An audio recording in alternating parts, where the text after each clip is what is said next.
Free News-ի եթերում լուրերից դուրս հերթական քննարկումն է եւ իմ հյուրը ավանդաբար Արման Ավագյանը, միջազգային ագետ, բարև Արման ջան։ Ողջույն ջան։ Ես բնականաբար տեղյակ եմ, որ գնացել էիր քարոզարշավներ դիտարկում, այսպես ասած։ Եվ այնտեղ նախ կանդրադառնանք բուն քարոզարշավին մեր զրույցի ընթացքում, բայց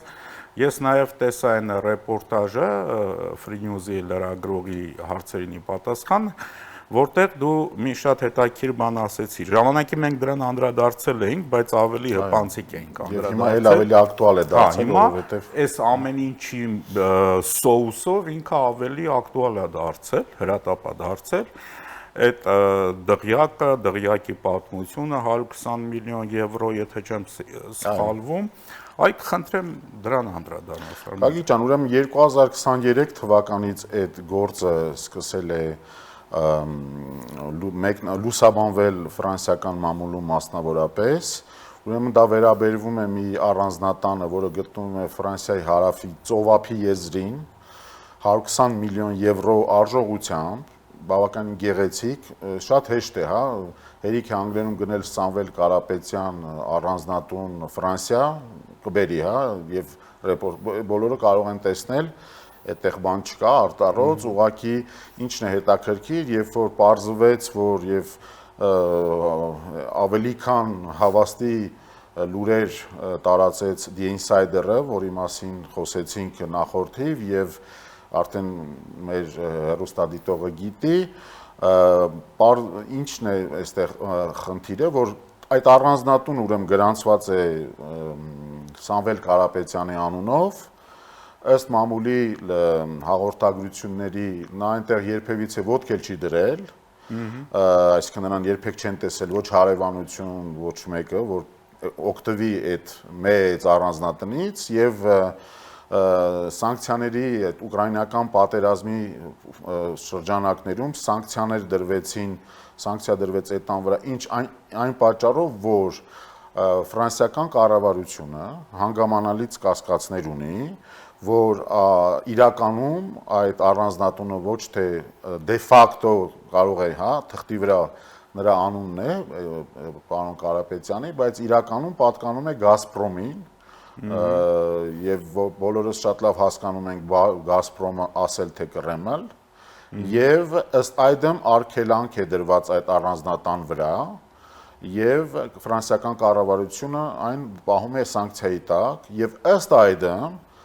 այդ որ միշտ խոսում է, հա, տենց եվրոպաներից բանից Սամվել Կարապետյանը, նա արբիտրաժային դատարանում դատի է տվել Ֆրանսիայի Հանրապետությանը։ Այսինքն, այն որ ասում է, այս ամբողջը հերիք չէր, մեկ էլ մի բան էլ կա, որ դե ֆակտո մի տեխնացու ունենք, որ դատի է տվել մեր դաշնակցին Ֆրանսիային, որը մեր դաշնակիցն է, որի հետ մենք ունենք ռազմավարական դաշնակցական պայմանագիր եւ արբիտրաժային դատարանում նա բողոքարկում է Ֆրանսիային եւ դատի է տվել նրան եւ շատ հետաքրքիր է որ հանդգնում են հետևից օրինակ նրա որդին մի պահ Մակրոնին կոչ էր անում, որ գալիս եք Հայաստան եւ այլ, լսեք Մակրոնը շատ լավ գիտի։ Իրենց տուն, չէ։ Հա, Մակրոնը շատ լավ գիտի, էլի ով եք դուք, որովհետեւ այնտեղ նմանատիպ իրադարձությունները շատ կարևոր կիզակետում են գտնվում, հատկապես հիբրիդային ռուսական եւ պրոռուսական հիբրիդային գրոհների շրջանակներում եւ այդ սանկցիաների, որը Եվրոպական միությունը դնում է բոլոր այդ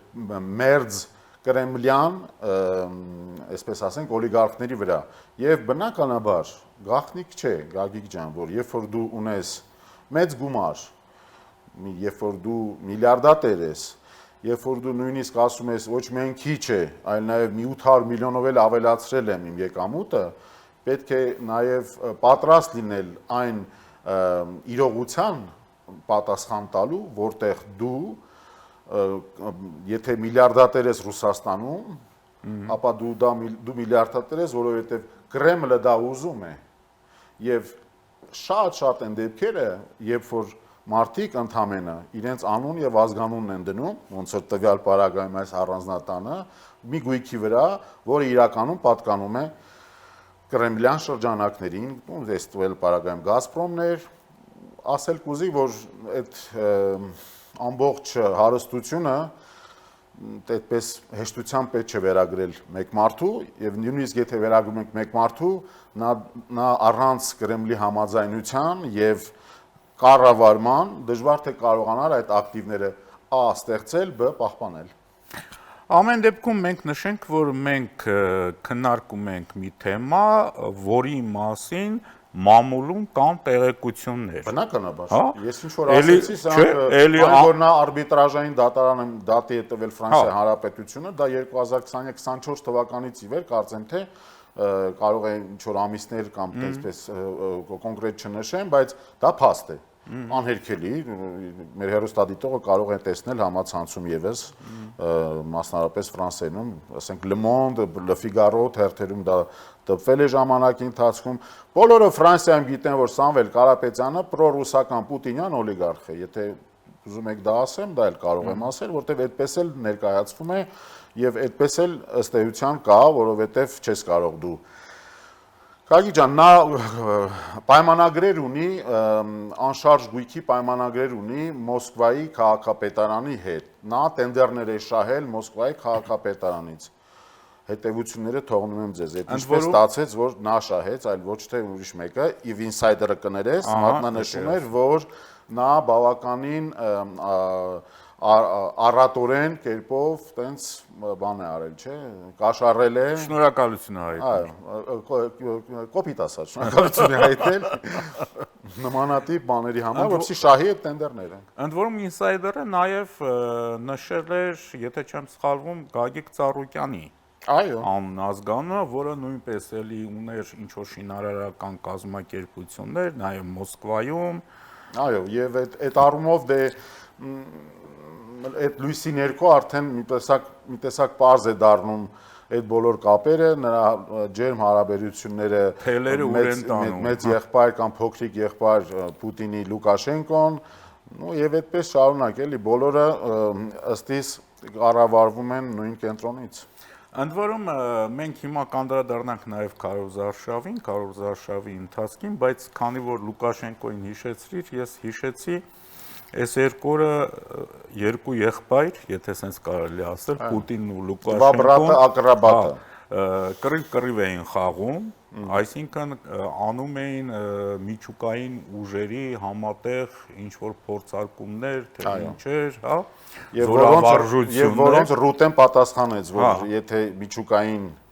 լինի ինչ-որ մի հարձակում Ուկրաինայի վրա, պատասխանը կլինի անսանձելի, անկասելի, ինչ ուզում եք դրա անունը դրեք։ Այսինքն արդյոք հարց ներողություն ես քեզ ընդհատեցի, բայց նույն կոնտեքստում արդյոք այս երկու եղբայրները ինքնասպան եղբայրներ են։ Հա, եւ իրենք նաեւ նենց բանով հաճույքով քննարկում են, ես նկատի ունեմ, քննարկում են ռուսական մեդիա ռեսուրսները, պրոպագանդիստական անհրաժեշտության դեպքում նաեւ հարվածել Բալթյան երկրներին։ Ինչու ոչ նաև միջուկային զենքով։ Ու ես երեք մի տենց ուսումնասիրություն կարդացի, որ միջուկային զենքի օգտագործման նույնիսկ փոքր հզորության պարագայում ավելի շատ վնաս է ստանում Ռուսաստանի հարավը, քան բուն Ուկրաինան, քան արևելյան Եվրոպան։ Այդ բանից չէ։ Տարածման իր արեալը, որ վերցնում ես, ասենք ուր պետք է ինքը գցի, ասենք Կուպյանսկում։ Կամ Գուլյայի պոլե։ Կամ Գուլյայի պոլե։ Մեր շատ սիրած։ Այդ հատվածները բոլորը անմիջապես սահմանակից են Ռուսաստանի հարավին։ Այսինքն մենք գործ ունենք պսևդո վախացման մի գործընթացի հետ։ Այդ պսևդո վախեցման գործընթացը բանն է, Ռուսաստանի զենքն է, որը արդեն բանակի պահով դարձավ պսևդո, որովհետև դե ֆակտո տեսնում ենք, որ այդ այն բանակը չէ, ինչը որ Շոյգուն, որի մասին կարծում եմ նաև կանրադառնանք այդ իր հետաքրքիր հայտարարության մասին, փորձում էր առաջ տանել, հա, եւ շեֆին ներկայացնել, թե ինչպիսի հզոր բանակ է, եւ տեսնում ենք նա ինչպես դուրս թռավ, տեսնում ենք արդեն ներսում ինչպես են արդեն փնտրում մեղավորներ, ինչքան մարդիկ դուրս եկան, գործից հանեցին, դատապարտվեցին, հա, այդ կաշառակերության հոդվածներով զանազան։ Շոյգուի գրեթե բոլոր տեղակալները հիմա նստած են։ Դե գիտես, իրենց մոտ այնքան համատարած է Գագիկ ջան, հաթա չեմ դրել նայել, որովհետև արդեն པարզ է, էլի, պատկերը այնքան Դա པարզ է, ես փնջով ասեցի, էլի։ Փնջով եւ իհարկե նաեւ Շոյգուի այս վերջի զրիցը, այսպես կարելի ասել, վերաբերվող Հայաստանին։ Այո։ Հայաստան-Եվրամիություն կապերին, Հայաստանի եվրաինտեգրմանը, դրա վտանգներին, դու ուշադրություն դարձեցի դրա։ Դե քողարկված սպառնալիքներ մի մարդուց, որը երևի թե այդ օրը ոդկայի դոզան մի քիչ ավելի շատ էր եղել, քան նախորդ, որովհետև բոլորս էլ հասկանում ենք, որ դրանք էլի տեղավորվում են նախընտրական մեր գործընթացին, ժողովրդին կամ շեղելու, ասենք, կամ վախեցնելու։ Այդ նույն քո ասած վախի մթնոլորտի թեման է հենց։ Նույն վախի մթնոլորտի թեման, հա, շատ հետաքրքիր է վախի մթնոլորտից, եթե անցնենք տնտեսական վախի մթնոլորտին, այդ Ռոսկոմ, չգիտեմ, իրենց այդ Պոտրեբնadzորը սկսել է ինչ որ ծաղիկների մասին, դե մտածում են, դե մեկա մարդիկ դա չեն ուտում, որտեղ եթե սնունդը լինի, անցնում են մրգերին բանջարեղենների, սկսել են թեթև ծաղիկներից, հա, այդպես, որովհետև որ մրգեր բանջարեղենին մնացածին հասնեն, իրանք են զրկվելու, ով է զրկվելու։ Թե կարծում եմ մենք շուկաներ չենք կարողանալու։ Չէ, դե իրանք ռուսական կերասը կուտեն։ Հա, շատ որտեղից, բայց կգտնեն կամ ծիրան տենց կարողանան գտնել, հեսա կմոտենա, չէ, սեզոնը, տենց հետաքրքիր ձևով թող մի հատ փորձեն Բելարուսից, օրինակ կարտոշկայի փոխարեն ծիրան բերեն, որն էլ իր հերթին ինքը կբերի Նորվեգիայից։ Այո, բնականաբար։ Հումոր ենք անում, որովհետև մեզ համար ինձ թվում է, Գագիկ ջան, մեծ թեման դա միջուկայինն է, անհնարին մոտ է, որովհետև այն պայից սկսած, որ նա կկիրառի, Ռուսաստանը կկիրառի միջուկային զենք, պետք է սպասի պատասխանի որևիցե մի կարևոր կետի վրա նաև Ռուսաստանում հարված ՆԱՏՕ-ի կողմից զգուշացում եղավ, շատ արագ, հա, եղավ։ Այդ միջուկայինի պահով, մյուս եթե վախի մթնոլորտից ենք խոսում, Շոյգուները մի հատ թող իրենց բանակային հարցերը կարողանան լուծել, որովհետև մի գյուղաքաղաքից մի գյուղաքաղաքի համար տասնյակ հազարներով զոհ են տալիս եւ մնում են այդ նույն մատույցներում եւ այսօր մալայա տակմաչկայի մասն է։ Վերջին տվյալներում, հա, ինչ որ այդպեսի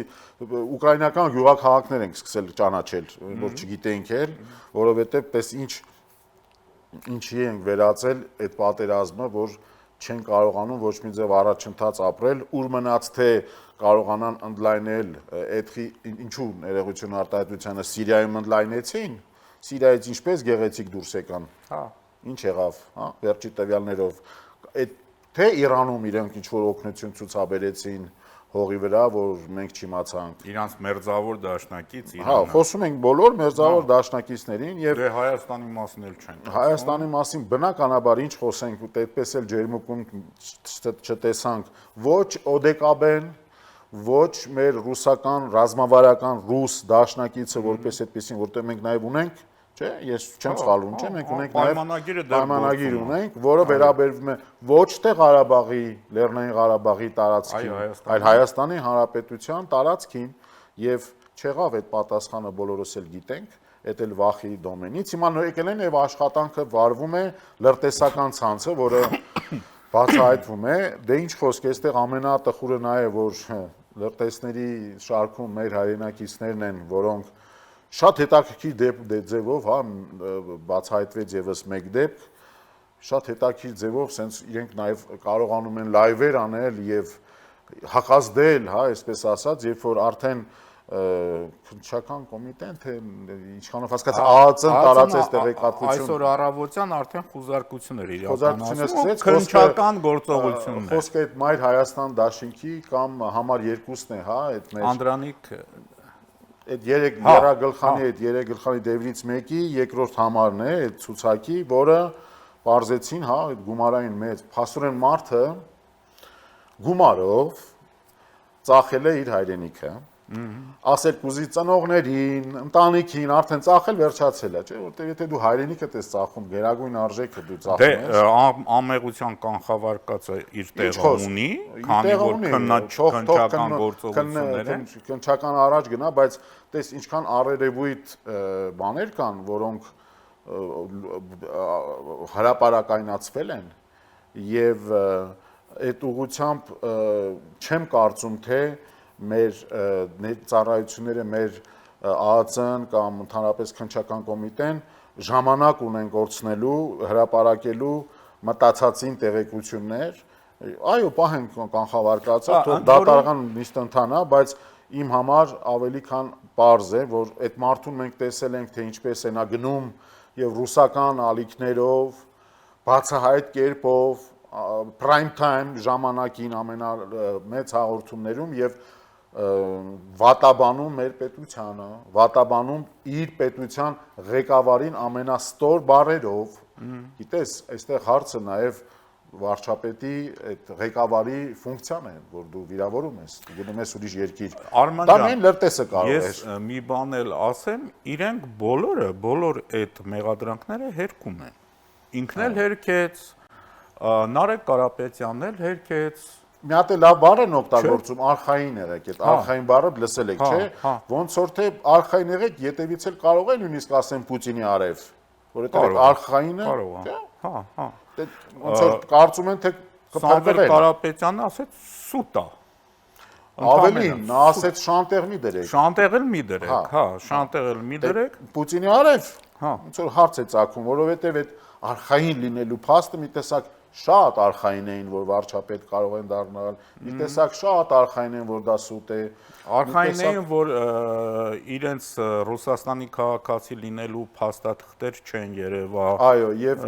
դա ընդհանրապես հրաշքեր է, այդ ջնջելը, չէ, կայքից, հետո վերականգնել հայկական քաղաքացիություն, բայց օրը փոխված, այսինքն երևի համակարգիչը թույլ չի տալիս երևի այդ պահը փոխել, դե փոփոխության օրը նշված են, որ ոնց որ մեկ ընդեղից նստած մեր կողմից լինի, այդ որ անում է, որովհետև օրը չէր փոխած, չէ։ Ես մի կասկած, ամսի 20-ի օրով էր փոխած։ Ես մի կասկած ունեմ Արման ջան, ինձ թվում է այդ ծրագիրը ժամանակին իրանք ձեռք են բերել արևմուտքից, ու քանի որ հիմա սանկցիաներ են, ծրագիրը update չի լինում, դրա համար չեն կարողանում հետին թվով։ Հա, երևի եկ Microsoft 95-ի վրա են դեռ։ Կամ Pentium 1-ը համակարգիչ։ Դա բնականաբար, հա, այդպես է պետքա լիներ։ Դե իհարկե չի կարող լինել ինչ-որ հիբրիդային քաղաքական գործընթաց առանց հումորի, որովհետև այն ամենը, ինչ որ մենք տեսնում ենք, իրականում լրիվ հումորի առարկա է, էլի, կարելի է։ Այո, եւ ավելի լավ է դրան հումորով վերաբերվել այդ ստին, քան թե տեղի տալ ներվերին, հա, իհարկե, ինչի նպատակն է նայել իրենց։ Բնականաբար նպատակը դրված է, որպիսի մարդկանց հույզերի վրա աշխատել, եւ ես ինչպես նշեցի ձեր գոլեգայի ինտերվյուում, հա, հարցազրույցի ժամանակ, ինչ է արվում է նախադեպն էլ կա, հա, բոլոր երկրներում նախադեպը նույն սցենարով արվում է։ Մեր պարագայում նախ ամեն բան արվելու է, որպիսի այդ ընտրություններում բնականաբար ներկայացնել, մաքրագործել այս տեխնացուներին, որոնք պրո-կրեմլյան եւ մերձ կրեմլյան իրենց ուղարկված լինելուց բացի, նրանք կարող են նաև լինել, այսպես ասենք, իրենց ասելիքը կամ իրենց խոսույթը կարող է լինել լուրջ, որը լուրջ չի, տեսնում ենք ամեն խոսելուց տեխնացուներին։ Այսօր ես համարում եմ, տեխնացուներին պետք է թողել խոսեն։ Ինչքան խոսում են, այնքան իրենք իրեն ժողովրդի խոսքով ասած վառում են։ Դե օրինակ մատնում են, որովհետև այդ խոսույթները Գագիկ ջան, դուք չես կարող էլի կանգնել ժողովրդի առաջ ասել պետությունը բիզնես է եւ դու պետությունը պետք է փող աշխատի, այլ ոչ թե ծախսի։ Դա ասենք բիզնեսմենը, դա դախլյապահողը, ով որ ունի, այդ մտածելակերպի մեջ է, բայց դու պետականություն, պետություն, քաղաքագիտություն, հայերեն լեզվի, ներողություն, այդ հայերեն լեզուն է շատ կարևոր է, պետք է թնթ լինի, տանտ լինի, տեսնում ենք էլի, արդեն գիտես ինչ կա, երբ որ գալիս ենք հասնում ենք հիմքին, այսինքն հայոց լեզվին, այսինքն դուք այսօր խոսում եք այսպես ազգային արժեքներից, վեհ գաղափարներից եւ այդ արանքում դուք հայոց լեզվում տարական սխալներ եք թույլ տալի։ Ես ինքս Ֆրանսիայից ապրելով երկար ժամանակ մի պահ սկսում ես, չէ, ֆրանսերեն շփվելուց մի քիչ դժվարություններ առաջանում։ Գիտես, ինչպիսի անընդհատ աշխատանք եմ տանում, որովհետև ամբողջ օրվա ընթացքում դու կարող ես օտար լեզու խոսալ եւ մի պահ քո սկսել մտածել նաեւ օտար լեզուով, դու այդ աշխատանքը տանում եք։ Դուք ուզում եք կրել պատասխանատվություն։ Դուք պետք է օր ու գիշեր նստեք եւ, չէ, ձեր հայոց լեզուն կարողանալ նորմալ խոսալ, որպեսզի ոչ ծաղրի առարկա դառնաք, ոչ հիասթափության։ Մենք ունեցել ենք ժամանակին մի վարչապետ, դա Գորբաչովի օրոք էր, Հայաստանի վարչապետը, որը բառ անգամ չգիտեր հայերեն, ազգությամբ հայ լինելով, ուղղակի սպայն ազգանունը չեմ հիշում, ու թերևս ինքը հայ ժողովրդի ամբողջ պատմության ընթացքում ամենաչսիրված պաշտոնյան էր։ Եվ բարձա չէ, որ այն ժամանակներում Արման ջան, բոլորն էլ ռուսերեն հասկանում էին, բայց ցանկացած հայի համար ուղղակի անընդունելի էր, որ իր երկրի ղեկավար, հա, պաշտոնում մի մարդ հա, որը լինելով հայ հայերեն չգիտի։ Հա, եւ մանավանդ այսօր եւ մենք խոսում ենք Քարոզարշավին իմ մասնակցությունից, Գագիկ ջան, ես ուրեմն ես հնարավորություն ընձեռվեց մասնակցելու Քարոզարշավին, ես գնացել եմ այսպես դիտարկում անելու, դիտողի դերում, հա, ոչ թե սուպորտ անելու եւ ծափահարելու, դա չէ միայն, հա, երբ որ կան մտքեր, որոնք հնչում են եւ պետականամետ են, ես պատրաստ եմ ծափահարել, որոնք պետականամետ են։ Եվ շատ հաճելիորեն զարմացած եմ որակից եւ մակարդակից այդ քարոզչության։ Ուրեմն կա իշխող քաղաքական ուժի քարոզարշավը այսօր այնքան բարձր մակարդակի է, որ սկսված արևային գլխարկից, որ Քոչարյանին վերջապես տեսան գլխարկով դուրս գալ ժողովրդի առաջ, դա հարցի երկրորդ կողմն է, թե պատասխան ինչեր եկան, բայց տես արի ու տես, որ այդ իշխող ուժն է, որ բերեց այդ ժողովրդավարության այդ պլանկան բարձր դնելու այդ կարողությունը, որտեղ մեր ժողովուրդը, ես չեմ խոսում պրովոկատորներից, այդ ուղարկվածներից չենք խոսում, որոնք գալիս են, սադրիչները, որ գալիս են աշխատելու հույզերի վրա, ցավեցնելու այնտեղ, որտեղ պետք է ցավեցնել եւ դրանով իսկ ստեղծել մի տեղեկատվական փուչիկ, որը Ռուսաստանի օգնությամբ կլինի, թե մեր ուժերի օգնությամբ կարողանում են պատտեսնել Ղարաբաղի հետ կապված, մասնավորապես ես այդ պահը նույնիսկ չեմ ասում, այլ մարդիկ, որոնք բողոքներ են արտահայտում։ Գագիկ ջան, եւ այդ բողոքները արտահայտում են առանց վախենալու։ Ժողովուրդ ջան, մի հատ հիշեք, էլի 30 տարվա մեջ մինչև 2018 թվականը ով ռիսկ կաներ, ներողություն, նույն այդ կլինի Ծառուկյան Գագիկը կամ մյուս տեխնացուները կլիներ Չեբուրաշկան, ես իրեն այդպես եմ անվանում, կլիներ այն մյուսը Քոչարյանի ժամանակներում, այդով կհանդգներ, մի հատ դուրս գար, ղեկավարի մոտ մի հատ ինչ-որ բան պահանջեր, այլ ոչ թե գար, դա էլ էս չէ բան եղած, խնդրել, նրանք էլ սենց, մենք դա կանենք, այս մուրալ բացի, դրանից բացի ինչ-որ, ով կարող էր հանդգնել ղեկավարին, ինչպես ես տեսա, գալ եւ պահանջել, ասել, սա չէ կարել, որտեվ մի րոպե, քարոզարշավը գովենք, գովենք, այդպիսի մի բան կար, չէ, դա չէ, քարոզարշավը նաեւ մի հնարավորություն է, որտեղ մարդկանց դժգոհությունները լսելու եւ պարտավորվելու այդ դժգոհությունները փարատել եւ խոստումները կատարելու կամ խոստումներ տալ, բայց այդ խոստումներին հակազդելու միջոց է։ Ես դա տեսել եմ Ֆրանսիայում, բայց արդյոք եւ շատ ուրախ եմ, որ դա տեսնում եմ մեզ մոտ։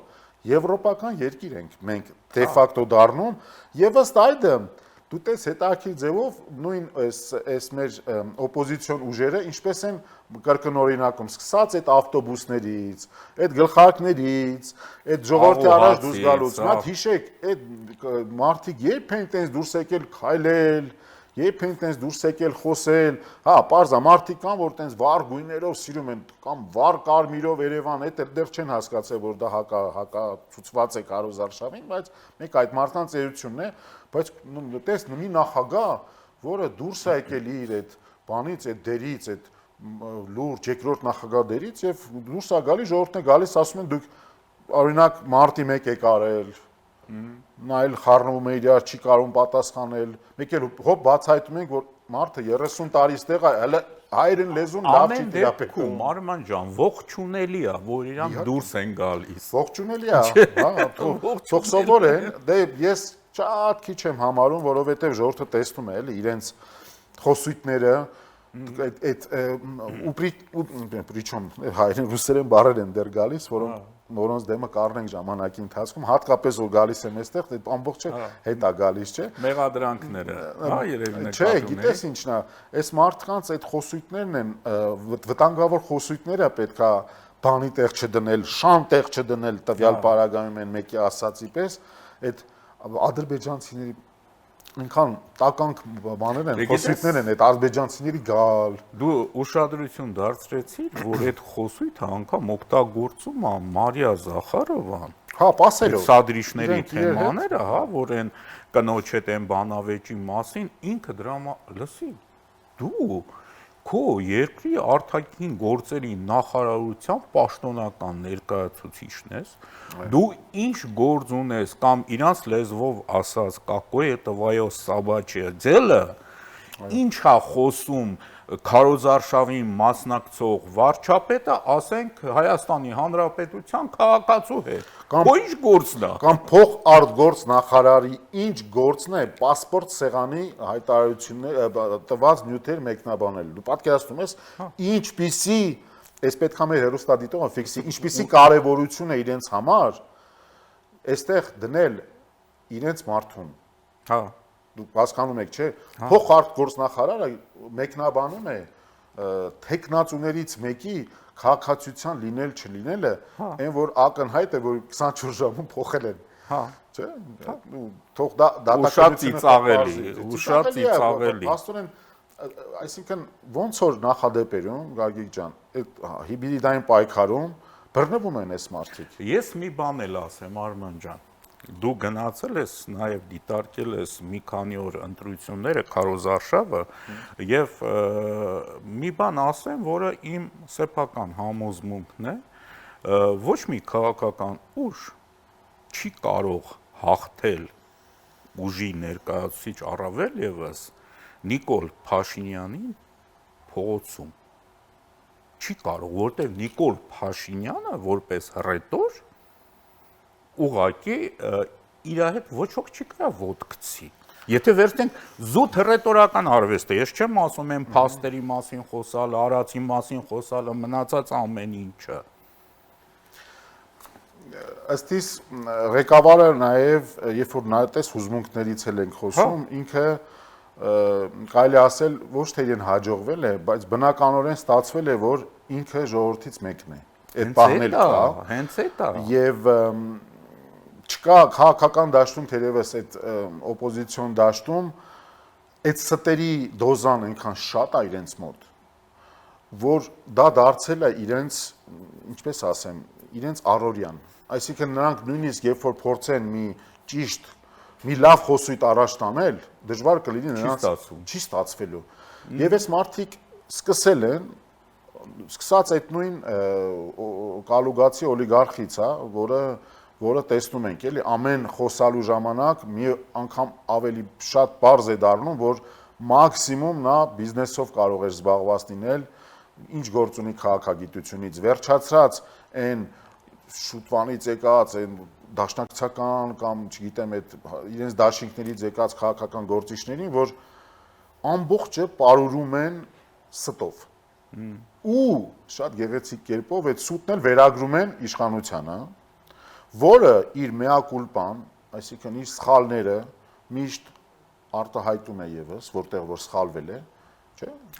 Դա քաղաքական մեծ հատկանիշ է, երբ որ դու ունես այդ ուժը, քո մեակուլպան, քո ներողությունը արտահայտել, դա խիզախության նշան է։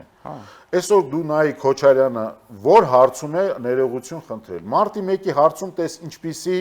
ցինիկ պատասխաններ է տալիս, մարտի 1-ի հարցում այդ ցինիզմը նկատել ես, այս ռուսների մոտ էլ այդ ցինիզմը շատ բնորոշ է իրենց, էլի, որ այն որ ասում է սուտ ինչքան մեծ լինի, այնքան հեշտ կանցնի։ Նույն այդ Ադրանիկ Թևանյանի գործով էլ էլի տեսնում ես մարդը ունի լուրջ մեղադրանք։ Ֆրանսիայում դավաճանությունը պատժվում է 20 տարի ազատազրկմամբ։ 20 եւ ավել տարի ազատազրկմամբ։ Դա լուրջ լրջագույն հանցագործություն է։ Բարձրագույն հոդվածներից է, դու ասես լավ, ես իմ փաստաբանների կազմով եւ այլն, գոնե այսպեսի մի հատ լակոնիկ հայտարարություն տարածես, դու հանդգնում ես ուղիղ եթեր մտնել, մի բան էլ մեղադրել դրանում երկրի ղեկավարին, ոնց որ ուզում է տարիները ավելացնի, էլի, այսինքն չես հասկանում, ու դա բնորոշ է, էլի, այդ ուժերին։ Այդ սուտը տանելը, վերագրելը դիմացի թիմին, այդ 300,000 ադրբեջանցու ստոր սուտը, բայց ռոլիկները, որ ադրբեջաներենով տարածում են, լսեք, դուք ուր եք հասել։ Սրբություն չունեք դուք որևիցե, որ կարող եք եթերը դուք գումար ծախսել, որ ժողովրդին վախեցնել հակառակորդի լեզվով, հա, իրենց խոսույթով։ Լսեք, ուր եք դուք հասել։ Այդ ամոթի զգացումը բանը, դե ինչ ամոթի զգացում, $622,000 դիմաց մարդը կարող է հայրենիք ծախել, Գագիկ ջան։ Շնորհակալություն Արման ջան, ցավոք էլի եթերաժամը մեր սպառվեց, դե հաջորդիվ արդեն մենք կանդրադառնանք եկող շաբաթ, հետևենք իրադարձություններին եւ փորձենք մեր հեռուստադիտողին դա ներկայացնել ճշմարտությամբ։ Հա։ Եվ չմոռանալով մեր Հայաստանի Հանրապետության շահը։ Դա է ամենակարևորը։ Ամենակարևորը։ Շնորհակալություն։ Ես եմ շնորհակալ։ Հիշեցնեմ, որ տաղավարում ես զրուցում էի միջազգայնագետ Արման Ավագյանի հետ։ Ամենայն բարիք ձեզ։